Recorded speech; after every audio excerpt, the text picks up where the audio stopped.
From Georgia Public Broadcasting, this is a special episode of Battleground Ballot Box. I'm Stephen Fowler. More than 2.5 years after the Fulton County District Attorney's Office opened an investigation, a grand jury has handed up indictments related to Georgia's 2020 presidential election. Today, based on information developed by that investigation, a Fulton County grand jury returned a true bill of indictment, charging 19 individuals with violations of Georgia law arising from a criminal conspiracy to overturn the results of the 2020 presidential election in this state. The sweeping racketeering case includes 127 total charges of violating 21 different offenses across 16 code sections and sees 19 people under indictment, including former President Donald Trump.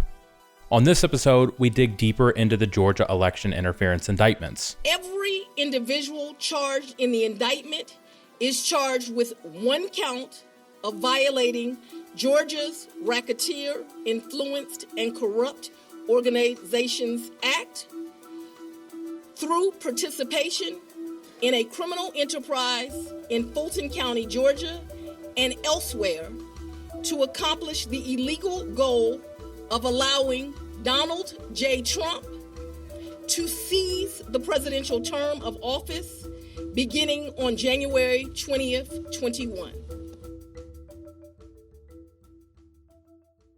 On most Monday mornings, the street outside the Fulton County Courthouse and Government Center sees a regular mix of hustle and bustle. Steady traffic flowing through downtown Atlanta mixes with the squeaks and groans of shuttles for jurors and employees and the clanging sounds of construction. But August 14th saw crowds and chaos as a mix of journalists, law enforcement, and onlookers converged on the then cordoned-off block of Pryor Street. Meanwhile, security remains tight outside of the Fulton County Courthouse. Law enforcement have their hands full, certainly keeping order and securing that area. With the potential indictment looming against a former president, law enforcement, as you can imagine, officials there, they're prepared for whatever may happen down here. It was a day 2.5 years in the making, as a grand jury heard the case against former President Trump and 18 of his allies and voted to indict them for crimes stemming from failed efforts to overturn the 2020 election, culminating with the late-night press conference from Fulton County District Attorney Fani Willis. Today, based on information developed by that investigation, a Fulton County grand jury returned a true bill of indictment, charging 19 individuals with violations of Georgia law arising from a criminal conspiracy to overturn the results of the 2020 presidential election in this state. Along the way, there were revelations about witnesses, accidental publication of proposed charges, live tweets from the jury waiting room, endless speculation about what charges would be handed up, and wondering if Georgia would be where Trump would be indicted for the fourth time in as many months. It wasn't supposed to be Monday. Based on previous racketeering cases presented by Willis in the Fulton County DA's office, prosecutors should take about 2 days to present large amounts of evidence against a voluminous numbers of defendants, and the sprawling 2020 election interference probe appeared to be no different. That timeline appeared to be confirmed when two witnesses, former Lieutenant Governor Jeff Duncan and independent journalist George Chidi, revealed last week that they had been subpoenaed to testify on Tuesday. But something happened around lunchtime Monday that likely accelerated the timeline and added further fuel to the fire for Trump supporters who argue any prosecution is biased. No official announcement has yet come down. You may have seen rumors. You may have heard them about potential charges swirling after a document spread online. So late this afternoon, the Fulton County Clerk of Superior Magistrate Courts told us that document was fictitious. A Reuters reporter tweeted that the grand jury had delivered indictments against Trump, and the online news machine went into overdrive. But there was one problem. The grand jury didn't indict Trump yet and was in the middle of hearing from witnesses. The district attorney's office quickly pushed back on the posts, and Reuters revealed the news was based off a quickly published, then unpublished, case docket on the court website. The clerk's office responsible for filing documents issued an ill-advised press release calling the documents, quote, fictitious. Then, after the final charges matched the initial fleeting filing, issued a later follow-up release calling the posting a, quote, mishap. What actually happened, according to Clerk Shay Alexander, is that she hit send instead of save when working on preparations for when the indictments finally came. I am human. Fulton County Clerk of Court Shay Alexander says even though she's human, she strives for perfection. Then that's how the mishap happened. The mishap was she inadvertently posted the indictment charges against former President Donald Trump, even though the grand jury was still deliberating Monday. The system used by the clerk's office to input case information is cumbersome to use, and entering individual charges takes a considerable amount of time, including statutes violated and other information. And with 19 defendants and international attention on these indictments, the clerk's office appears to have started pre-filling that information based on proposed charges the DA's office sought to present to the grand jury in an effort to quickly get the information to the press and the public. That mistake led to attacks from right-wing media sympathetic to Trump and a blistering statement from Trump's attorneys continuing their attack on the DA's office. Once the actual indictments were voted on, that theoretical speedy release of the charges was nowhere to be seen, as reporters camped out in the clerk's office for several hours until the case was made public. While the grand jury met behind closed doors, some of the witnesses that were called before them spoke to the media on their way in or out of the courthouse, providing more insight into the focus of those future charges. There were at least 6 witnesses subpoenaed to testify before the grand jury: former Democratic lawmakers Representative Bee Nguyen and Senator Jen Jordan, who were present at a series of legislative hearings where Trump allies falsely claimed lawmakers could change the electoral outcome, were there. Others that appeared include Gabe Sterling, a top official with the Secretary of State's office who delivered an emotional plea for Trump to stop attacking election workers and results amidst a fire hose of information. It has to stop. This is elections. This is the backbone of democracy, and all of you who have not said a damn word are complicit in this. Former Lieutenant Governor Jeff Duncan, who nominally oversaw the state Senate that was a central place for election denialism and efforts to overturn the election results, also testified, and while he was not one of the elected officials who received private calls exhorting him to change the outcome, he did face attacks from the former president. The most interesting publicly known witness was independent journalist George Chidi, who tweeted that he was waiting with at least one other individual that hadn't publicly acknowledged testifying. Much of what we know about the timing of the day comes from Chidi, who was very active on social media with his thoughts and observations about everything from the Jamaicans served for dinner, Willis's choice of footwear, and his prospects for making it out to see a late-night showing of the movie Oppenheimer. Chidi was one of the people who happened upon the Georgia GOP's convening of alternate electors shrouded in secrecy and ultimately was not called in front of the jury, but on his way out of the courthouse, he told GPB's Sarah Callis that despite being a journalist, he was willing to speak. I fear for the state of my nation. It's part of the reason I was willing to testify. We are one bad day away from turning into Northern Ireland, the way we treat each other politically. Around 9 p.m., after the 23 members of the jury finished voting, the indictment was delivered to Judge Robert McBurney, who signed them and handed them off to the clerk to be filed. The 2 hours between the indictment being unsealed and the charges being made public were rife with people responding to them without actually knowing what was in them, like Texas Senator Ted Cruz. I don't know what's going to be in it. There are lots of rumors. There are allegations of RICO charges. We don't know what's in it. But you ask what my reaction is. I'm pissed.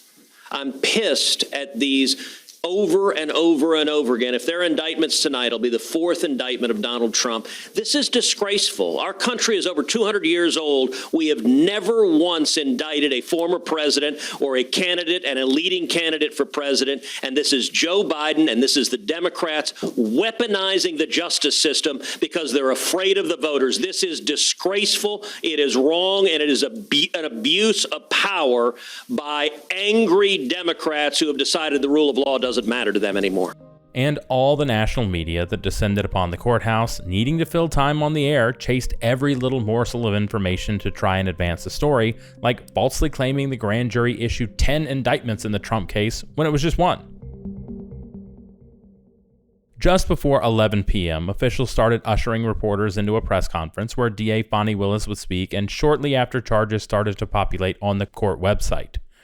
As expected, it was a racketeering case against 19 people, including the former president. The indictment includes 41 felony counts and is 97 pages long. Please remember that everyone charged in this bill of indictment is presumed innocent.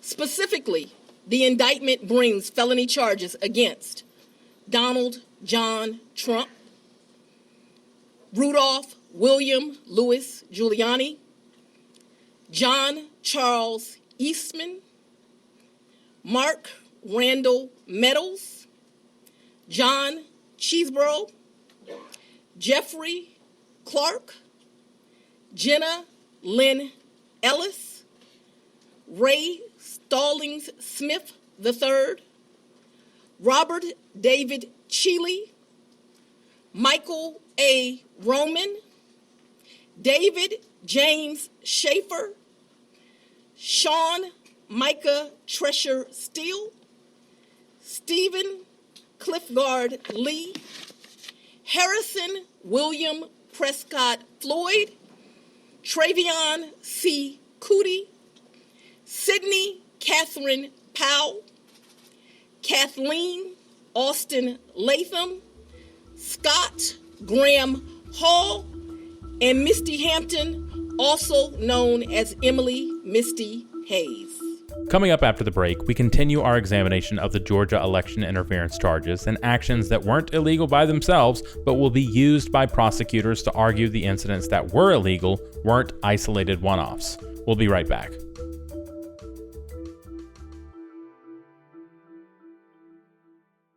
Georgia's DBHDD is warning all Georgians that half of all opioid deaths happen at home when people take an Oxy or a Perk with a glass of alcohol for stress or to sleep.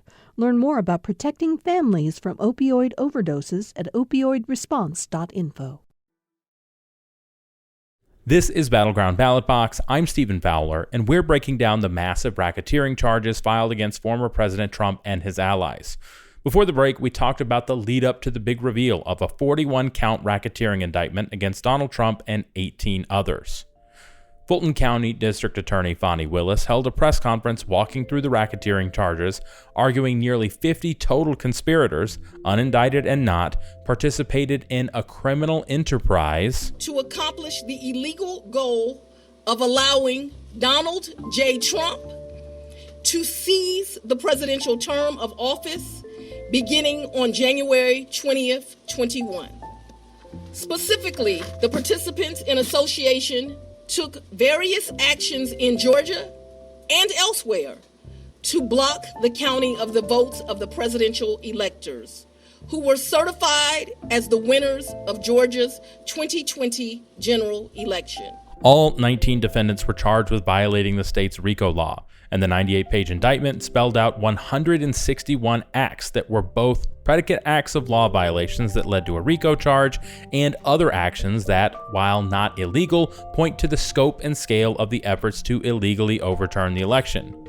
It opens up with a simple 4-sentence introduction explaining why a law typically used for gangs or the mafia applies to the former president and a slew of other Republicans.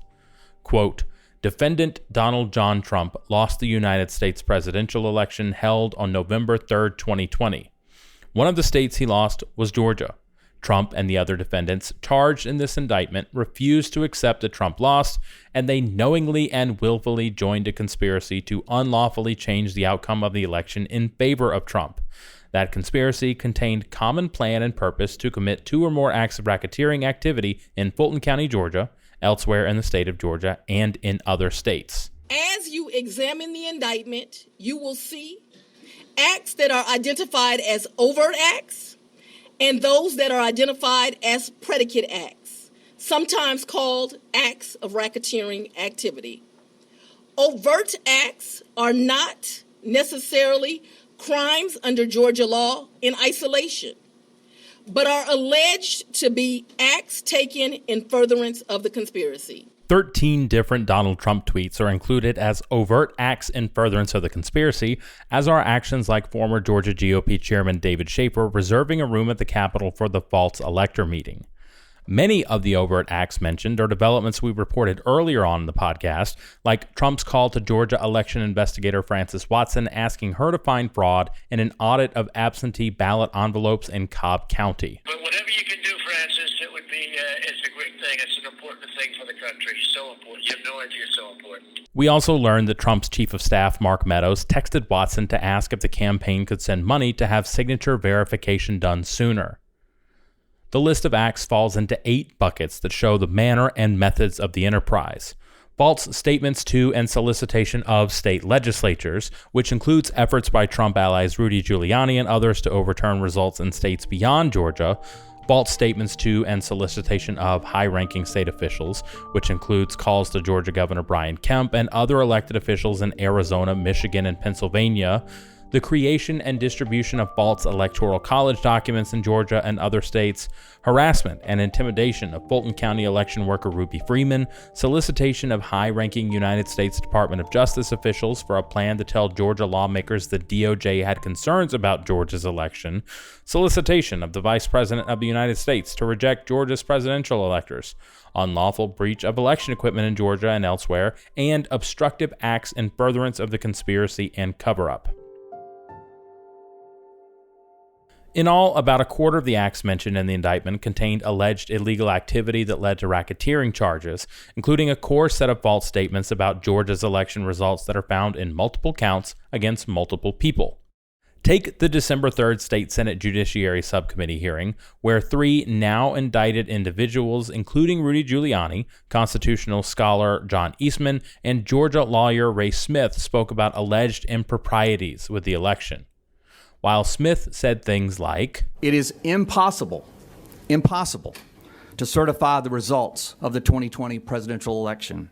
The specific comments that a grand jury indicted him for included this. What we are presenting to the court and to you today as the Georgia legislature are facts.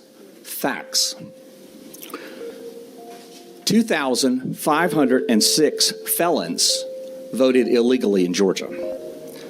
66,248 underage and therefore ineligible people to illegally register to vote before their 17th birthday, when the law requires 17 and a half years old.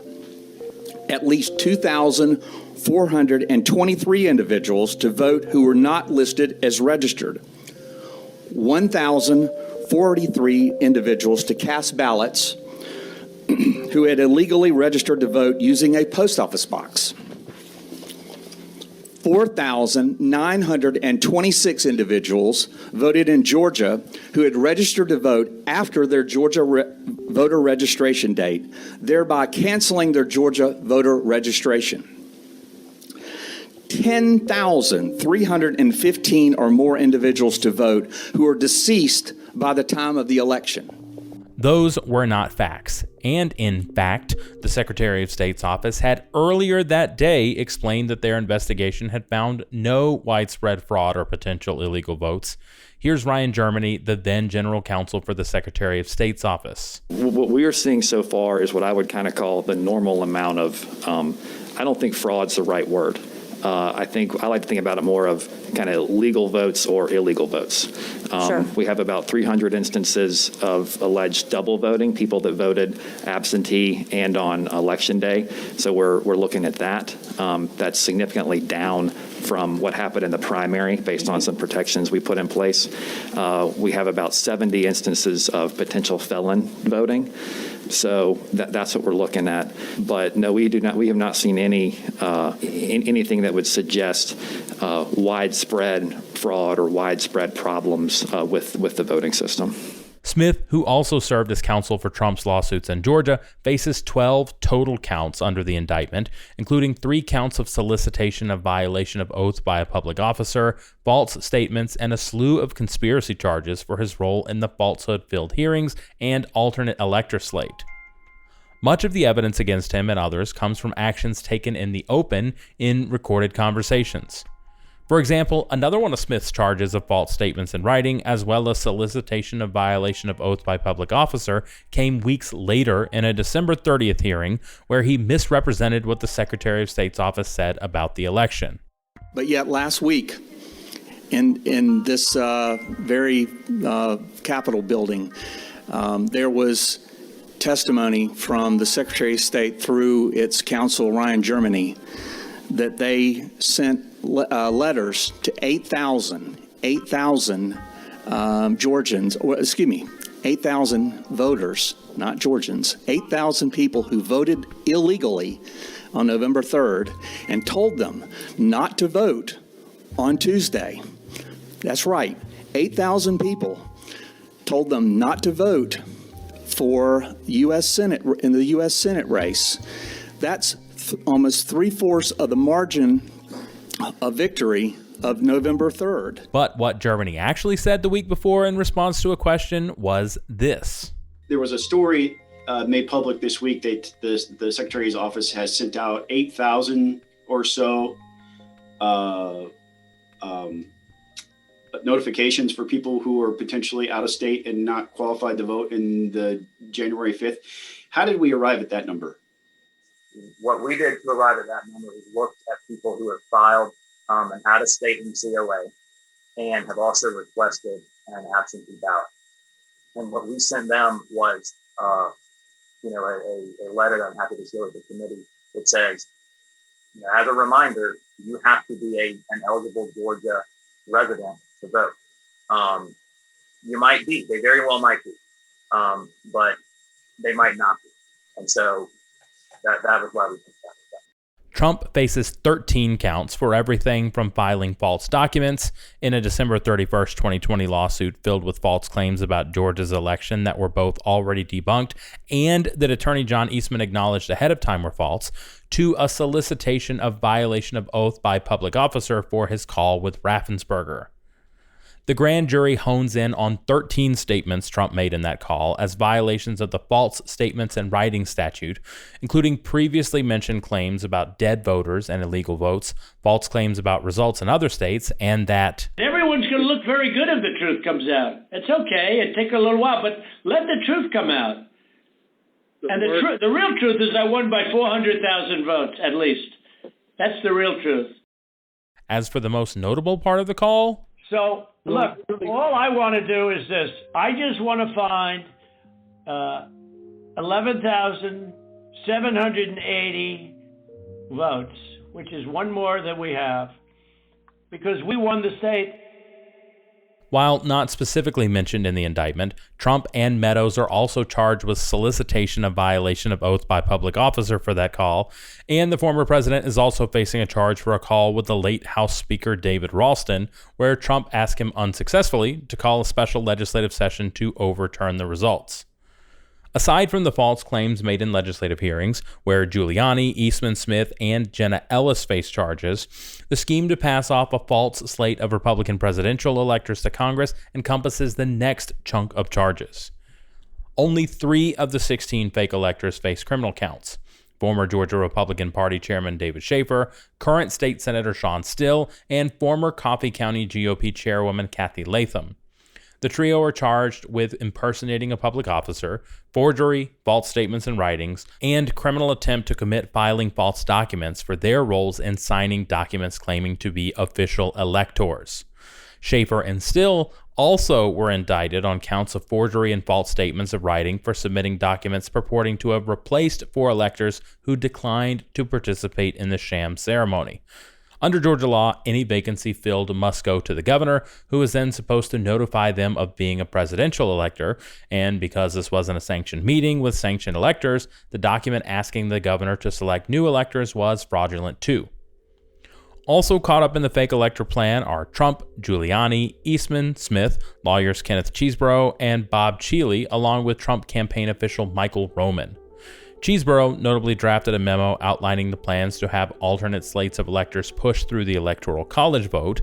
Cheeley helped connect different players in Georgia with the campaign, and Roman helped coordinate the multi-state plan for electors meeting. As an aside, Cheeley is also the lawyer representing election conspiracists who've been trying to access ballots in Georgia, He faces a perjury charge for allegedly lying to the special purpose grand jury about his role with the fraudulent electors. One of the more poignant set of charges stems from the effort to harass and intimidate Fulton County election worker Ruby Freeman into falsely admitting she'd committed election fraud. Freeman and her daughter Shay Moss faced death threats and more after the Giuliani-led hearing in early December 2020, where they were falsely accused of counting secretly added ballots multiple times. Giuliani baselessly claimed the duo were manipulating election results. It's a tape earlier in the day of Ruby Freeman and Shay Freeman Moss and one other gentleman, quite obviously surreptitiously passing around USB ports as if they're vials of heroin or cocaine. I mean, it's obvious to anyone who's a criminal investigator or prosecutor, they are engaged in surreptitious illegal activity again that day. A claim that was amplified by Trump in his Raffensperger call, one of the many false statements that both face charges for. We had at least 18,000, that's on tape. We had them counted very painstakingly, 18,000 voters having to do with Ruby Freeman. She's a vote scammer, a professional vote scammer and hustler. Ruby Freeman, that was the tape that's been shown all over the world that makes everybody look bad. And a trio of others are now roped into the racketeering case for their roles in trying to pressure Freeman to change her story. Trevion Cuddy, a publicist who previously worked with rapper Kanye West, Stephen Lee, a chaplain and former police officer from Illinois, and Harrison Floyd, who once led the Black Voices for Trump group, are charged with involvement in a plan that saw the three meet with Freeman at various points in efforts to get her to admit she committed election fraud. Here's body cam footage from a meeting where Cuddy and Floyd pushed Freeman to make a statement. You are elusive for a party that needs to tidy up. I work with some of the biggest names in the industry. Crisis is my thing. One thing we don't want to do for you is create another person. The trio are being charged with conspiracy to commit solicitation of false statements and writings for their efforts, and Lee faces 2 additional influencing witness charges for visits to Freeman's house and to her neighbor's house. Freeman and Moss testified to the January 6th U.S. House Committee and provided insight into the human impact the false fraud claims had on elections officials and everyday workers across the country. I've lost my name and I've lost my reputation. I've lost my sense of security, all because a group of people, starting with number 45 and his ally, Rudy Giuliani, decided to scapegoat me and my daughter, Shay, to push their own lies about how the presidential election was stolen. The final big bucket of charges in the indictment stems from the effort to copy election data from rural Coffee County, led by Trump-aligned attorney Sidney Powell, and including former Coffee election supervisor Misty Hampton, Kathy Latham, the former GOP chairwoman of the county, and an Atlanta bail bondsman named Scott Hall. They face a plethora of charges, including conspiracy to commit computer trespass, conspiracy to commit computer invasion of privacy, and conspiracy to commit computer theft for their role in hiring a firm to come in and image all parts of the election system to find alleged fraud. The indictment also charges them with conspiracy to defraud the state under the allegation of stealing voter data that is under the Secretary of State's purview and control, and conspiracy to commit election fraud by violating statutes on unlawful possession of ballots and interference with primaries and elections. This is a thorough but non-exhaustive examination of the characters and charges unveiled by the district attorney this week, and in the days since there has been a flurry of activity. Meadows has filed a notice seeking to move his case from state to federal court and arguing his actions were a protected part of his job as White House Chief of Staff. Fulton District Attorney Bonnie Willis has filed a proposed schedule for the case, beginning with arraignment the week of Labor Day and a trial starting March 4th, just a week before the state's presidential primary.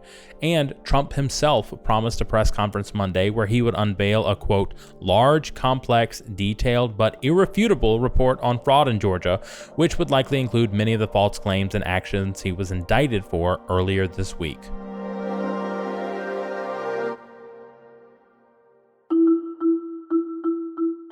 On the next episode of Battleground Ballot Box. Tune in this Friday and Saturday for an exclusive broadcast of The Gathering, live from Atlanta, Georgia. Watch as each candidate is interviewed one-on-one by talk radio host Eric Erickson, live before 1,500 voters. The Georgia election was not stolen, and I had no right to overturn the election on January 6th. We visit The Gathering, a Georgia confab of conservative voters and many of Donald Trump's Republican presidential rivals to see what impact, if any, this fourth indictment and turmoil in Georgia has on the 2024 primary race. Battleground Ballot Box is a production of Georgia Public Broadcasting and is produced by Chase McGee. Our engineer is Jake Cook, our editor is Josephine Bennett, and the theme music was created by me, Stephen Fowler. Subscribe to our show at gpb.org/battleground or anywhere you get podcasts. Thanks for listening.